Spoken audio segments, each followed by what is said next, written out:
நகர கழக கிளைக்கழக செயலாளர்களே, திராவிட முன்னேற்ற கழகத்தின் அத்தனை பகுதிகளிலிருந்தும் தமிழ்நாட்டிலிருந்து பல்வேறு பகுதிகளிலிருந்து இந்த நிகழ்ச்சியிலே கலந்து கொண்டிருக்கக்கூடிய சகோதர சகோதரிகளே, தலைவர் கலைஞரின் உடன்பிறப்புகளே,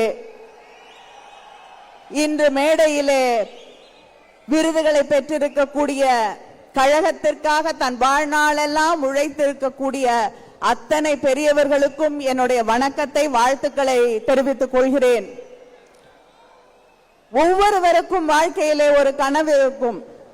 எனக்கு இருக்கக்கூடிய ஒரே கனவு, அது தலைவர் கலைஞர் அவர்கள் பெற்ற அதே விருதை, பெரியார் விருதை இன்று பெற்றிருக்கிறேன். அதை நிறைவேற்றி தந்திருக்கக்கூடிய என்னுடைய முதலமைச்சர், கழகத்தின் தலைவர் அண்ணன் தளபதி அவர்களுக்கு என்னுடைய நன்றியை தெரிவித்துக் கொள்கிறேன்.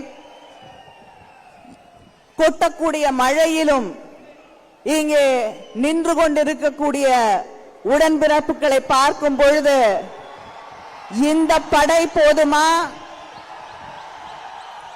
எந்த தேர்தலையும் எந்த பகைவர்களாக இருந்தாலும், அது நம்முடைய பரம்பரை பகைவர்களாக இருக்கட்டும், பாரம்பரிய பகைவர்களாக இருக்கட்டும், புதிதாக வரக்கூடியவர்களாக இருக்கட்டும், அத்தனையையும் வென்று காட்டுவோம் என்று சூளுரைக்கக்கூடிய இந்த படை போதும், வெற்றி நிச்சயம். நன்றி, வணக்கம்.